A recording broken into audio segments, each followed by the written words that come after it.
Barca and Xavier. Perhaps Lilia. Yeah, the thing is, Lilia is probably the best choice right now because Farsa will get absolutely obliterated by Ling and Yu Zhong, right? Those characters just dive in way too hard and way too easily. Sometimes you can also consider Harith in the mid lane with Vengeance. We've seen that in the scrims where you can actually survive for a long period amount of time. Especially with Vengeance, you can dash onto the marksmen and the marksman can trade because if you activate the Vengeance, the marksman, they do auto attack, that might just be killing himself. It could be a difference maker. We've seen a couple of times in the group stages where that actually has made effect, but looking at what Amox has said, he wants to show that todak is still at that high level and already pushed back into a corner. Now is a really good time to show that. I don't know. I think Chow? perhaps Brody. Can Brody work here for RQ? Again, they need someone in the back line. Self-sustain, outrageous carry, good clear waves, and can withstand the pressure from Lapu Lapu. Does that work? Or maybe they are going to go with the last game, just not going to pick a marksman at all. Even though they already have two carries that needs a lot of farm. For example, Albert on the lane is going to be leading farm, right? EXP lane, Yu Zhong is not really super strong. It's a laning situation in the early game. And then Clay on the Eve is going to be needing a lot of protection. So at this point, it's like if you get another not so mobile marksman, it's going to be needing a lot of problems. And at the same time, we're looking at the draft. The crowd is going wild for RRQ. We got a Viking clap being started by RRQ. Appreciate the support and the love. But now, with Kufra already locked in, we are seeing some signature picks coming out from everybody here at todak. They need some answers right now. What support are they looking for? They can go for the Cho, something a little bit to dodge around the CC while still finding those picks. But for all we know, even a Franco could be a difference maker. A Ruby as well. There's so many options. Okay, yeah, it will not be Ruby. It will not be the Farsa as well, Chow as well. It's going to be Lilia and as well as Grog. Now, the way I see it, very fast clearing here. Lilia, fast clear, aided by Grog. It's going to be a fast rotation coming from the todak side. And to add to that, they have the Hayabusa that is just so mobile. Can they take advantage of that? I like the draft coming up from todak. Is returning to the previous season, right? Basically, really strong mid lane. The Lilia Grok used to be the stable of early game domination and expect a lot of early game invade. Because this two only needs one skill each to shove the entire lane, no matter what stage of the game is. They can shove the lane and go to your jungle, knowing that Ling's early game is really weak. On top of that, win on the Kufra is not going to be that tanky at all in the early game as well. Yeah, you might have a knock-up, yes, you might have the bouncing ball, but either way, it's going to be kind of squishy, right? You have a carry that can shred your tank. At the same time, we have such strong early game, the Grok and Lilia. Absolutely, and I think that, oh boy, I personally think that when we're looking at the comps, there's so much all-ins that need to happen from both sides. Like the Kufra forces your opponents to all in you, and if Kufra goes in, everybody has to jump in at the same time. There's no backing out. It is all commitment. The only people who can technically quote-unquote retreat from the battle is Melissa and the Assassins. Those are the only three. So we'll have to see here, ladies and gentlemen. In case you missed it, it is now 2-0 for RRQ. Match points. Let's see, can todak find a win as we enter the Land of Dawn? It's time! Match point for RRQ as we load into the Land of Dawn, and the battle will begin as todak fight to stay in the upper brackets. Let's get it, boys and girls, ladies and gentlemen. Match point once again for RRQ. Now, pathing, Albert will start in the purple buff, but Rival will start in the orange buff. Now, the rotation, they will meet top side. Look at Grok actually starting off, checking his own jungle a little bit, right? Not really going to the mid lane, just going for the standard wave block. On the bottom side, R7 again asserting dominance over Momo, just showing that I can rotate earlier, I can rotate faster, I can open up the map just a little bit better. And Wen and Yomsky just in the mid lane, trading love with each other. Very, very nice, really nice, peaceful early game. By the way, this game very differently from previous matches. Previous matches we've seen, both teams like to play really aggressive, full dive calm. But this game, even though we have Ling, the Kufra, the Yu Zhong coming on from RRQ, but you still have the Eve and Beatrix. A little bit standard 5-on-5 team fight. Absolutely. And I think, wait, Vin, is he going to find the catch? It's just onto Yumski. He's got the power of nature, so he's not too worried about it overall. But I will say that, these late matches, I feel like RRQ can technically force priority if they want to. It's not like they're completely out of options, right, Gami? Yeah, I mean, they have to at least, I guess. I mean, wait, level 4 minimum, right? I mean, and Kufran, Eve as well, but top bot side here. This might be where the action will start, 2v2, but I guess Ling will not commit to bot side just yet. Hey, I noticed that Clay is already rotating down towards this side of the map. They're expecting a play to actually happen with 6 seconds left for the turtle to come back up. Jiku going to be just stuck in lane. Skylar, he doesn't want to do anything too rash. They haven't seen Brock, and they spotted him out. They see the Haya, they see everybody as bottom lane already getting engaged upon. Not sure what's going on there, but first blood already achieved as Momo, Bravest Warrior, trying to secure R7, who hasn't even used the Black Dragon form. And Clay drops down the real war manipulation, trying to get on top of Momo, tries to proc the shot residue. 1 HP, Finn secures it. Tyrant's revenge, and he gives his life. He doesn't even give it. He's out, and R7 hold it on.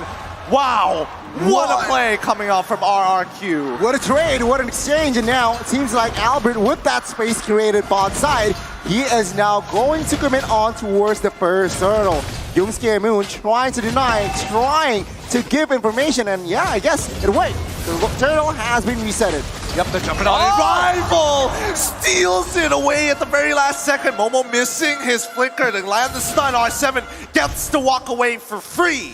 Amazing steal, this precision from Rival was just so on point. And now, 3 minutes item checks. What's going on there, Dave? Now, more than the item talk, I want to talk about the early game rotation there, right? You see the Eve rotate to the bottom side, and you see both support staying in mid, getting level 4, and that's standard practice. Whoa. But before that, look at the top side. Oh no! He finds 3, real one manipulation comes down, Bean finally dies, but the damage has been done. Albert gets to jump on the Chico free, but with nothing left, even Skylar trying to green out for that kill, but no, it's Albert's day today. You stay in lane. Oh, the reinforcements from Albert is just nasty. Again, the timing from RRQ just to set it up.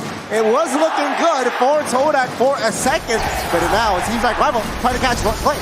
They're jumping in, Clay's already dead, but here comes Finn, able to hold on. The Bravest Warrior is out, but Momo can't really get too far ahead of himself. As the lane, they did a lane swap. Yuzong is now still on the bot side, but he's up against a carry. Does he expect this? Yes, he sees him coming.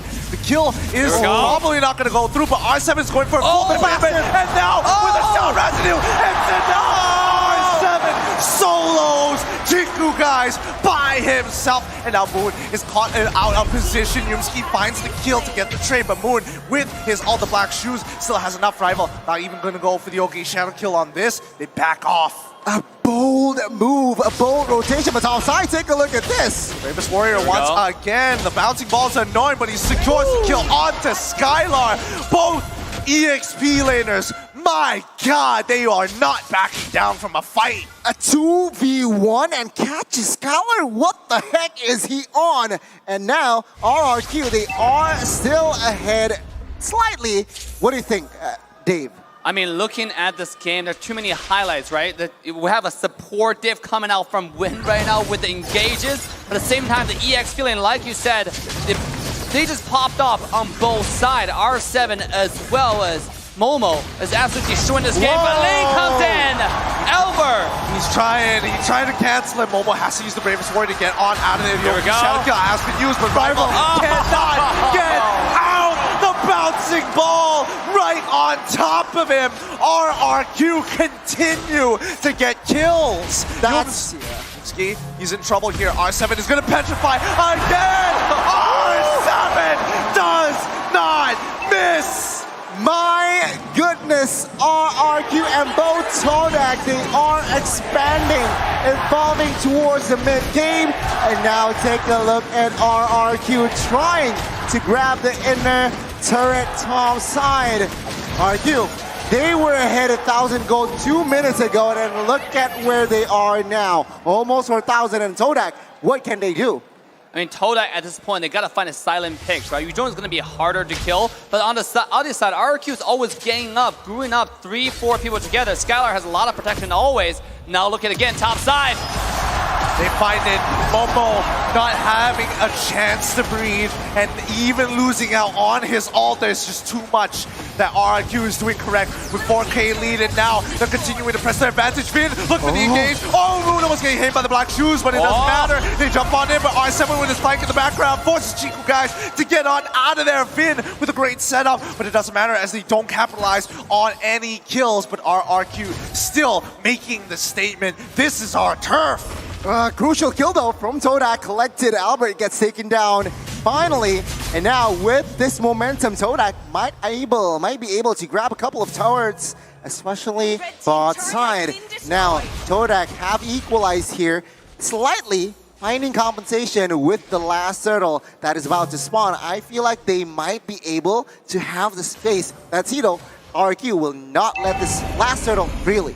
The win condition for todak is carries farm, right? As long as this guy gets really farm, get a win of nature, doesn't die from outburst engage in one shot, this guy gonna shred over the HP. We've seen how big of a monster Benny Kuti was yesterday, and now carry's being taken out for the first time in this series. Finally not banned and finally got taken out. It's showing its important significance in the current meta. It just have to go with a really good engage like Grok. The wombo combo was a carry's damage, but this skill have to take a little bit longer. Is Win gonna give Carry the room to do that? Right? We've seen how this guy engages. When he finds the opportunity, he not only engages on one person, he engages on the entire team.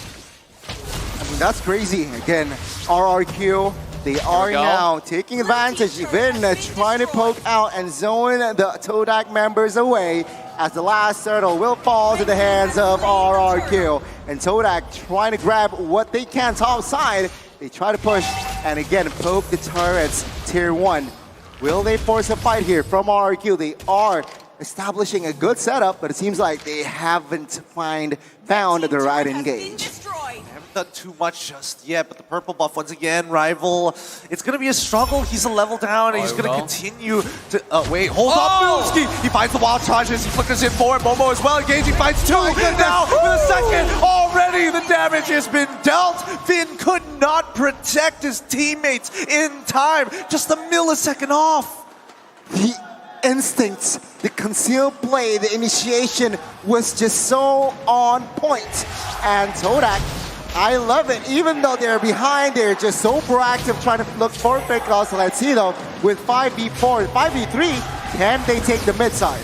Let's take a look. Win has the most assists in the M series with 490 assists. Woo! Oh my minutes next with 380. Now you know who's the first and second. It makes sense, but now the battle has begun. Chico guys already getting chopped out by Renner. He's gonna get chased by R7 in the middle of the real one manipulation. Rival is trying his best with the opening shadow kill, but it's too late. The damage has been done. Moon cannot escape it. RRQ find a beautiful fight by the purple buff. And it was a slight over commitment move from the side of todak. They want the purple buff. They force themselves onto it. It's a good execution, but a better defense. RRQ saved their resource for the right timing, and Rival and Moon went down, and that is more than enough for RRQ to establish a better setup for this next Lord, the first Lord. Just to play the devil's advocate here, even though when you're behind, we've seen when a team is behind like 5,000 gold, if they're able to find those decisive engages, they can always turn it around, especially with number advantage.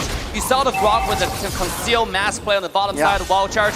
I feel like what todak need to do right now is find more of those plays, catch Clay and Scholar. That might be the open window for them to have a comeback, have a chance in this game. But at the same time, again, it comes down to which tank finds a more decisive engages. Is Wen gonna give them the chance? We shall find out in this lore fight. Well, let's see. As they set themselves up this time, RRQ is going to back off as they focus on pushing out those waves, making sure that todak reveal themselves before they commit to anything else. Yeah, I mean, both roamers, you're right, Assassin Dave. Both roamers has a similar jobs here. Trying to find the right engage, trying to find the right target as well, and that's not easy. Well, positioning-wise, RRQ, Clay and Scholar, they need to be in right in the back, right? Probably with no vision and whatnot, but let's see here, this setup. todak, they're ready for a plank? Flank, perhaps? I mean, just look at the movement from RRQ. They're just going from bush to bush, slowly wrapping around. They're realizing that todak may be on the top side of the map. And notice, even todak members, right? They don't want to waste too much time. Momo has to clear that bottom wave, and now it is about to begin. This is the moment that they've been waiting for here. Yuzong waiting in Pixel Brush down on the bottom side of the map, but RRQ is going to slowly chip this away. Can they find the angle? Bin, he sees the Hayabusa. He's not going to be able to get in the middle of this, and that means RRQ secure the Lord without any contestation at all. Great read from RRQ. Todak a little bit late to the party there, a little bit, again, hesitating to just face check, to find vision, and that, I feel like that's the roamer's fault, but item check, what's going on there? They're missing the ferocity they had before with the Grok engages, right? With the mask play. I feel like they need to do that more decisively. Here we go, the mask. Oh no, the Black Shoes is already popped. Moon is running in the middle of the fight to try and support Yumski. And yes, it works out. Momo finds the space that they were looking for. And that's the pickoff that they were looking for. Real nice, especially when you're from behind. I mean, you gotta trust the carry damage at this point. That's why the mask play with Grok is so important. And that's why also Kaja Chow works so well with carry. Because you grab somebody, you initiate on somebody, that person is gone. Right? With Grok the same way, you just have to play decisive with your ultimate. And you've seen that twice now from Todak. Can it pull it off again? Here comes a Lord defense. We're waiting for the mask, I guess, from Yumski. I mean, especially Carry just picked up his DHS.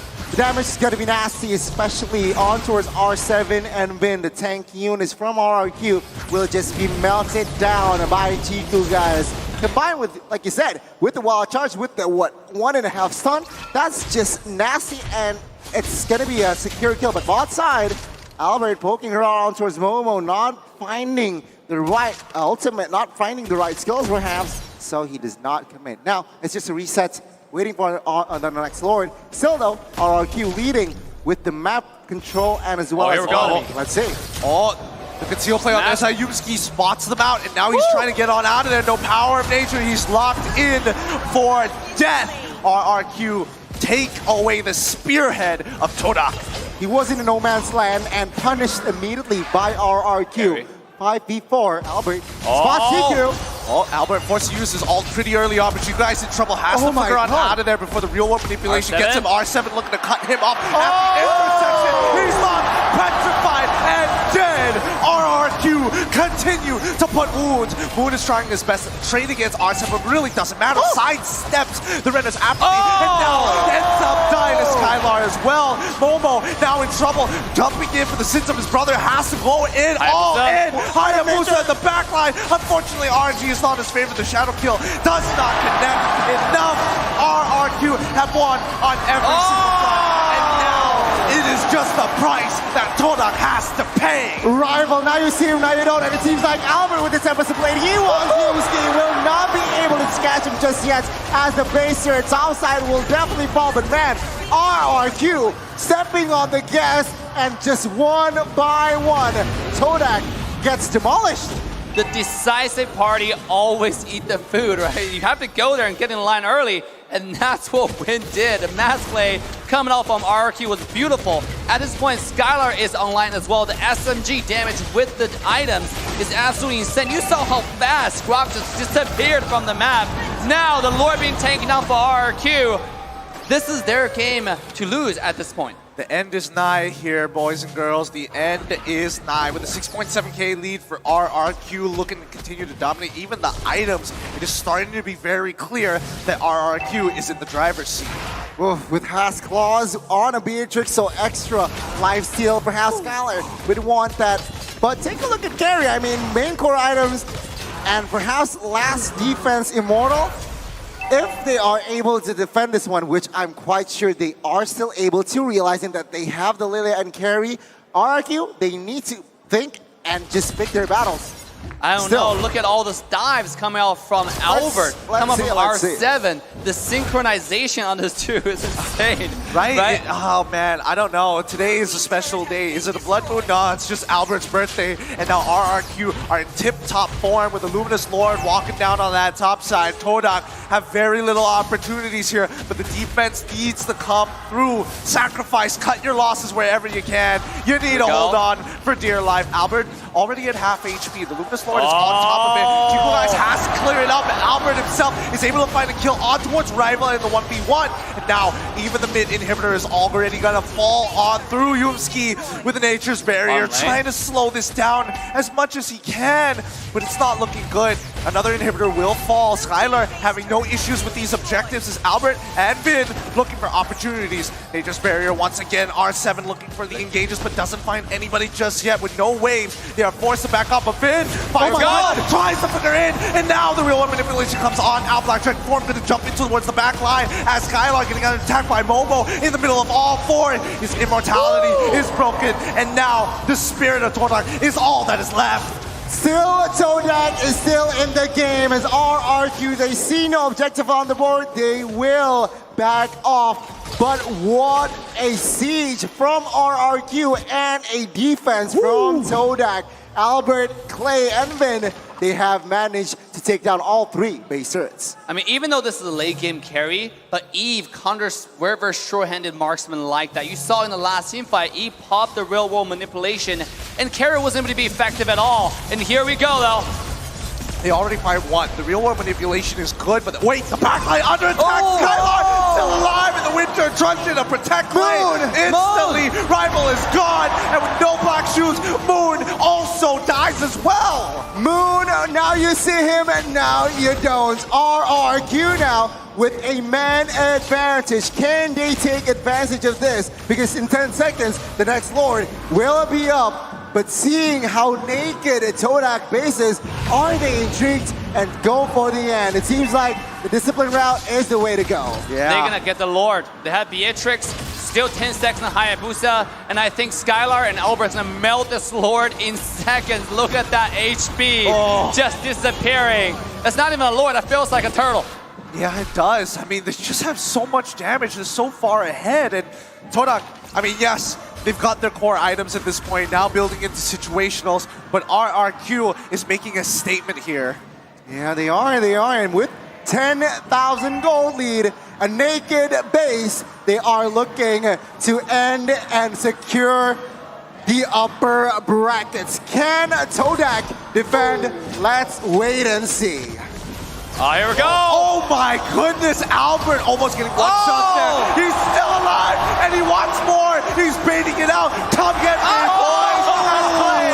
Finds Rival and Albert. Still, he goes down with his. He still has immortality. It's all good, but Yumski is looking to take him out. The rest of the team look to combine together and group up, and Yumski continuing to distract Clay as the defense is going down on the bottom side. Do they notice this? RRQ just back on off. My goodness, the distraction from Rival. It worked. He got to the base, and RRQ with that Lord push will not be able to amount to anything, and it's just another reset.